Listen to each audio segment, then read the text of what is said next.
کنفرانس در پارلمان انگلستان. صلح و آزادی با جمهوری دموکراتیک. سخنرانیهای شانون، نماینده پارلمان انگلستان، لرد همیلتون، عضو مجلس اعیان، سارا چندلر، رئیس کمیته حقوق بشر کانون وکلای انگلستان و ولز 2011-2014، دبیر کمیسیون حقوق بشر فدراسیون کانونهای وکلای اروپا و استیونسون، نماینده پیشین پارلمان اروپا. شانون: رژیم اعدام اعضای مجاهدین خلق را افزایش داده است. این یک تصادف نیست، چرا که یک آلترناتیو دموکراتیک و سازمان یافته وجود دارد. در روزهای آینده ایرانیان از سراسر جهان در پاریس گرد هم خواهند آمد تا پیامی بسیار قدرتمند ارسال کنند: نه به اعدام، آری به جمهوری دموکراتیک. So dear colleagues, ladies and gentlemen, it is indeed that pleasure to join for this evening's important evening on Iran and the opportunity to hear the NCRI President-elect, Madam Rajavi, as she takes on recent developments in the future. And I'm going to make some comments about the future and why it's important that we look at what's happening and perhaps where we need to be. Madam Rajavi is a truly inspirational lady. She speaks for freedom for Iranians. She speaks for us. We speak for her. We help her. Reports from Iran indicate that 5 political prisoners are at imminent risk of execution, 4 of them for alleged affiliation with the PMOI and on charges of enmity against God. When I read that bit, I said to myself, really? Enmity against God?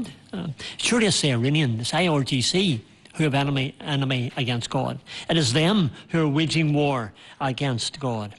The regime's real survival strategy under the war is clear: sees the conflict as an opportunity to eliminate organised resistance and intimidate the Iranian people. This in turn exposes the greatest misunderstanding in Western diplomacy towards Iran today, and indeed in the last 4 decades even, that somewhere along the way the regime or a moderate faction of it would eventually put the well-being, the prosperity and the interests of its people first. It hasn't happened so far. It won't happen unless a different strategy is needed. The assumption has shaped policy after policy. It has justified decades of concessions, engagement, and even hostage diplomacy. But it is fundamentally wrong, and its failure is clear to everyone. And I want to perhaps just very quickly outline that. The evidence of the past 47 years shows that the clerical regime has not failed the Iranian people. Instead, it has systematically waged war against them.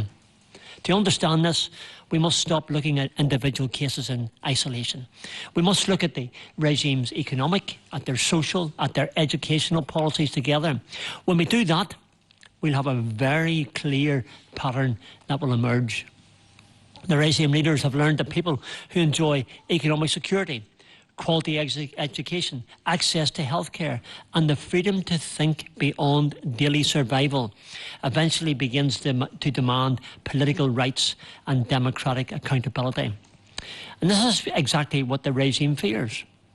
Its answer has been to engineer chronic economic hardship, inflation, social degradation, educational inequality, and information control.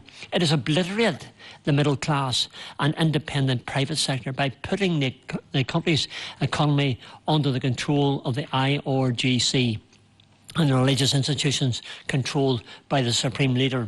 Yet despite the repression, the Iranian people continue to resist. So that's always one of the heartening things. We see it in recent student protests and political prisoners protesting executions even behind bars, and the expanding activities of resistance units across the country, even as a regime increased execution of PMOI members. This is not a coincidence, because there exists an organised democratic alternative. The National Council of Resistance of Iran, the NCRI, under the leadership of Mrs. Maryam Rajavi and those here in this room who support her, all of us do, has presented a democratic vision based on the free elections, separation of religion and state, gender equality, the abolition of the death penalty and a non-nuclear democratic republic. The growing campaign of intimidation and harassment by supporters of the Shah's son against members of the Iranian community is also deeply alarming. Rather than embracing democratic debate, some elements within this movement have resorted to threats, to abuse, and indeed to silence dissenting voices. Particularly disturbing are reports of open glorification of SAVAK. Remember SAVAK? The Shah's feared secret police. No friends of freedom, no friends of liberty, no friends of the people of Iran. Their legacy is synonymous with repression, torture and the denial of fundamental freedoms. Recent investigations by German media have exposed instances of journalists being targeted and threatened, with many Iranians in the United Kingdom have reported similar acts of intimidation to the authorities. The Iranian nation has already rejected dictatorship once and will not exchange one form of authoritarianism for another. At this critical moment, support is growing across the political spectrum in Britain for the democratic alternative represented by the National Council of Resistance of Iran. And Mrs. Maryam Rajabi's vision for a free Iran, one that I have in my heart and one that everyone here has in their heart. In the coming days, Iranians and supporters of freedom from around the world will gather in Paris to send a very powerful message. And that will be no to executions, yes to a democratic republic.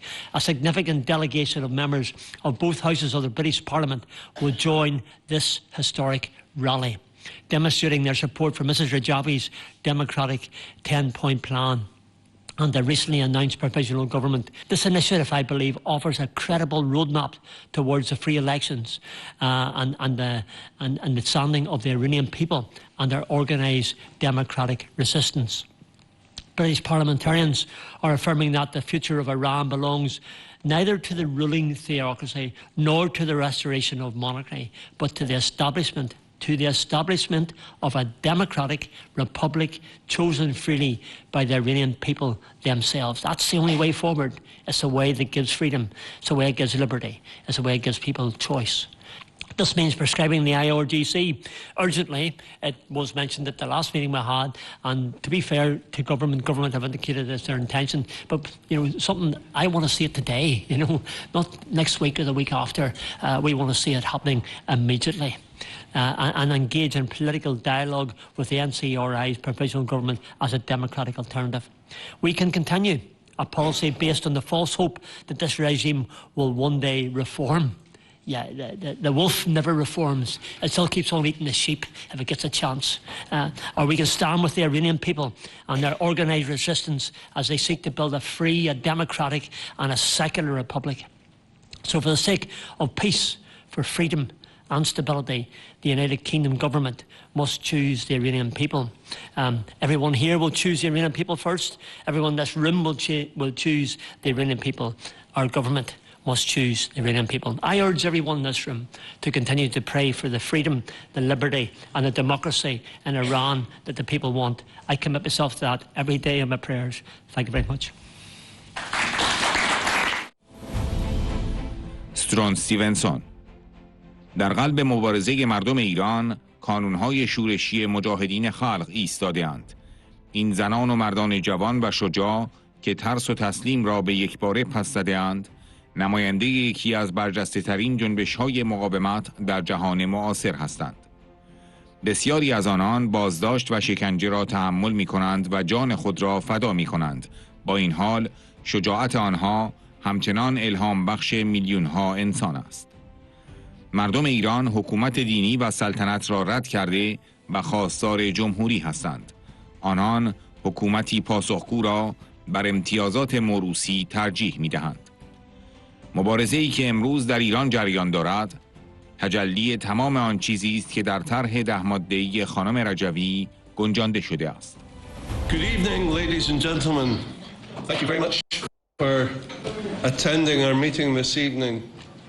Iran stands at one of the most decisive moments in its modern history.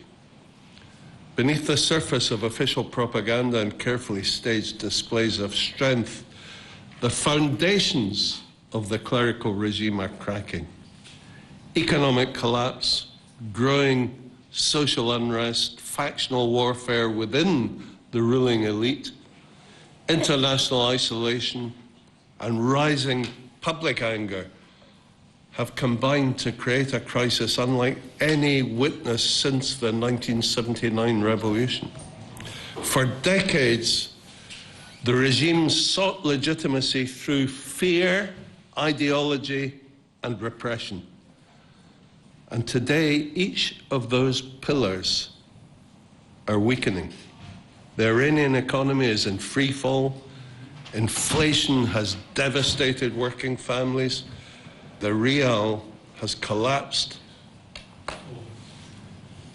Citizens are facing extraordinary difficulty. Pensioners struggle to survive. Teachers, workers, and civil servants face impossible choices between paying bills and feeding their families. Millions live under the shadow of poverty in a country blessed with immense national resources. And this disaster arose from neither sanctions alone nor external pressure. Corruption, economic mismanagement, the vast diversion of national wealth into military projects, proxy wars, and security systems have hollowed out the economy from within. And while ordinary Iranians endure hardship, regime insiders continue to accumulate enormous fortunes. Across Iran, frustration is boiling over. Strikes spread through workplaces. Protests erupt among workers, pensioners, students, and farmers. And every demonstration reveals a widening gulf between the rulers and the people. Every chant exposes the collapse of public confidence in a system that promised justice, yet has delivered poverty and repression. Faced with growing unrest, the regime has returned to its oldest instrument of control, terror. Executions have reached horrifying levels. Political prisoners, dissidents, and activists face relentless persecution. No fewer than 31 dissidents have been hanged since March the 19th, including 8 from the PMOI. 11 more PMI members are now on death row facing imminent execution. Every hanging serves as a warning against dissent, yet history teaches a powerful lesson.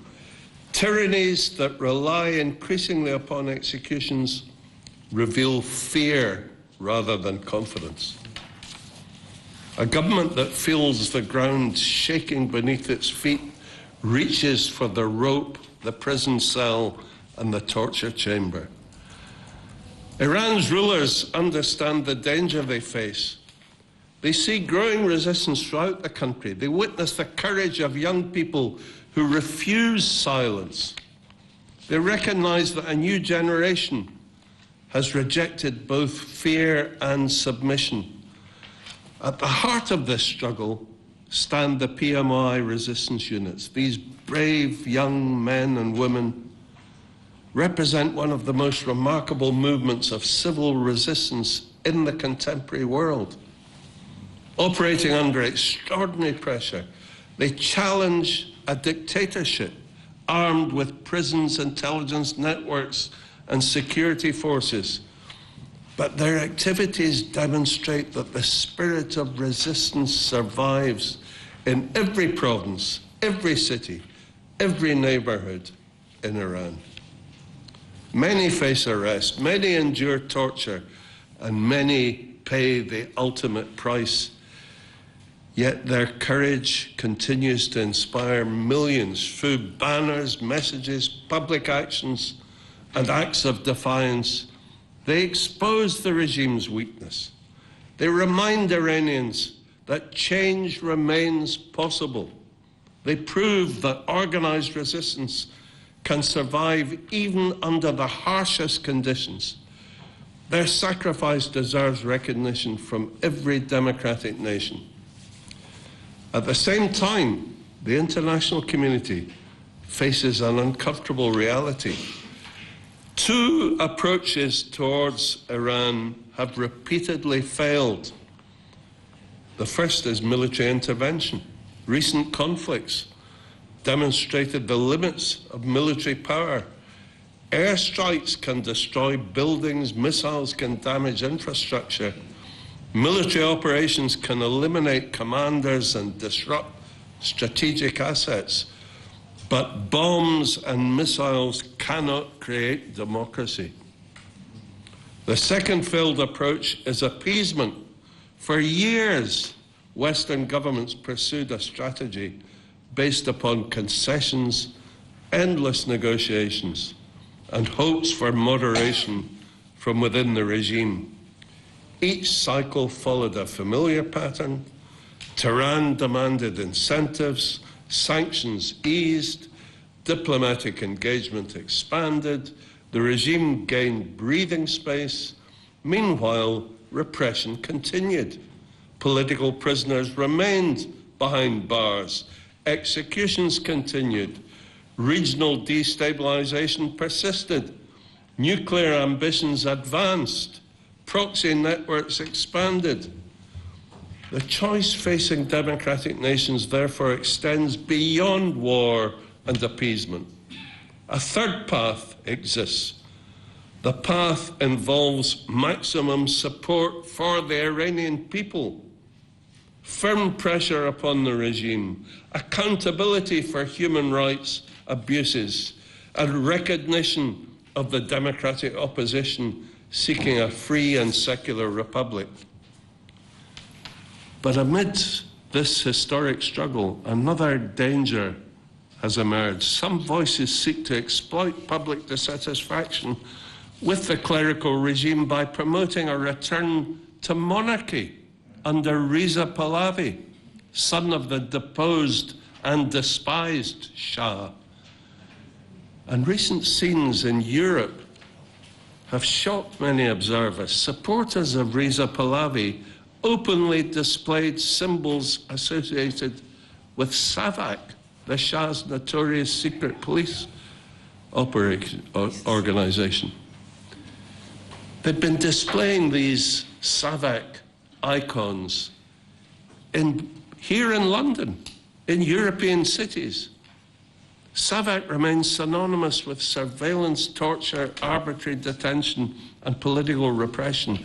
Attempts to rehabilitate that legacy should alarm every supporter of democracy.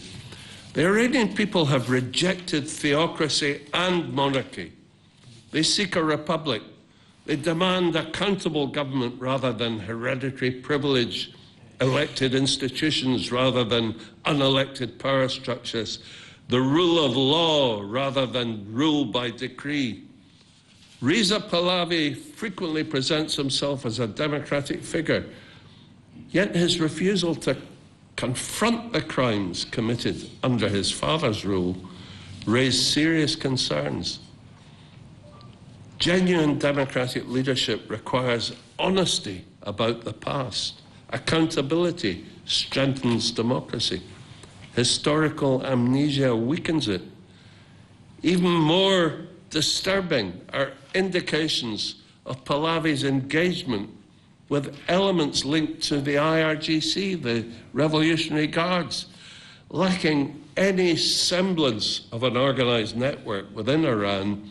Pahlavi is counting on the ruthless IRGC as the agent of change. It's like Winston Churchill saying, I will require the Gestapo to maintain order after I get rid of Hitler. The struggle unfolding in Iran concerns far more than changing faces at the top of the political system. It concerns the creation of a democratic republic founded upon universal values. It concerns gender equality. It concerns freedom of expression, freedom of assembly and belief, independent courts, free elections, and respect for human rights.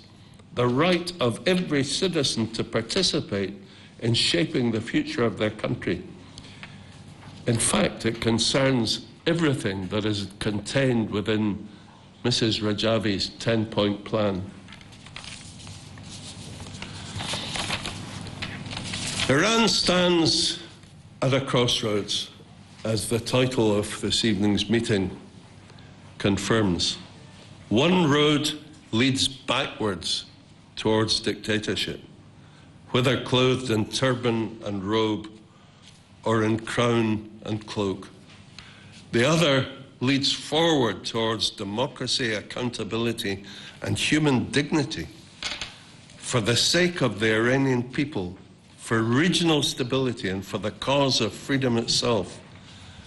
The democratic road must prevail. Thank you very much.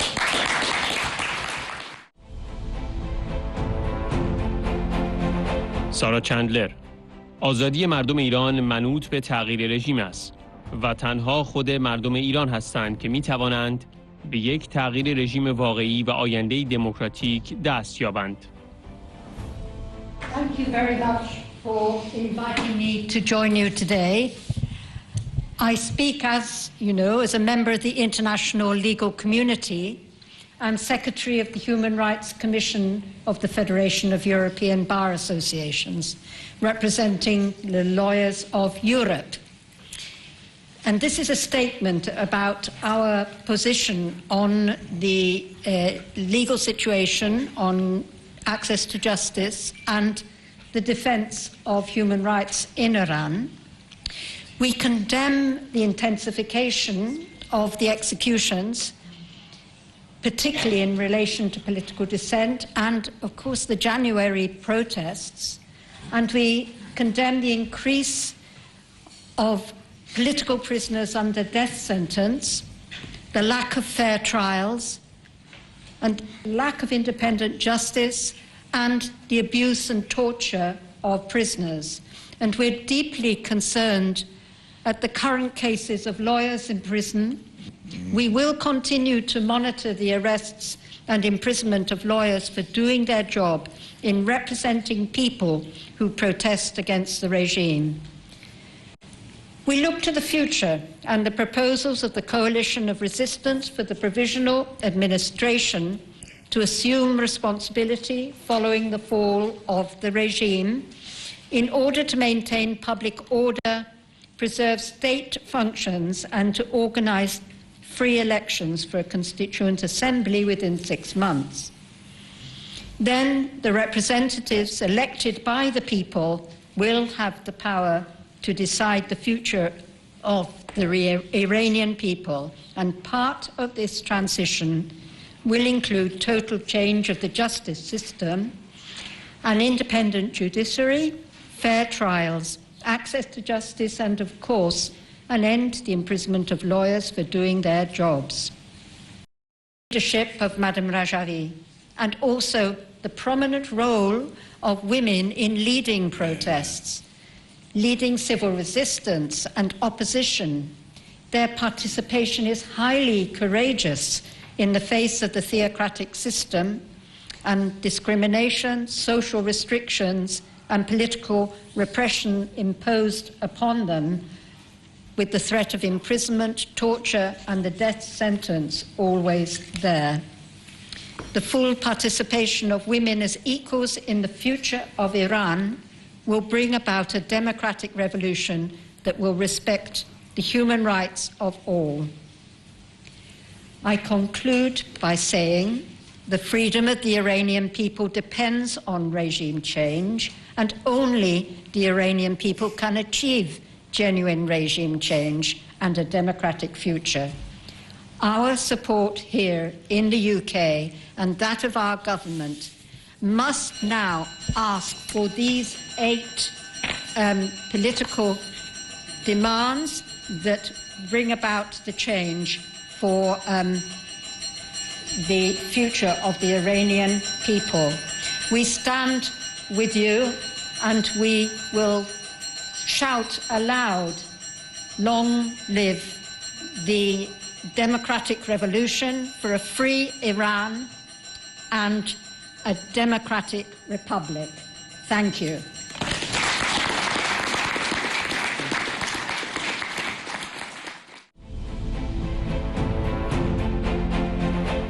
لورد همیلتون، عضو مجلس اعیان انگلستان.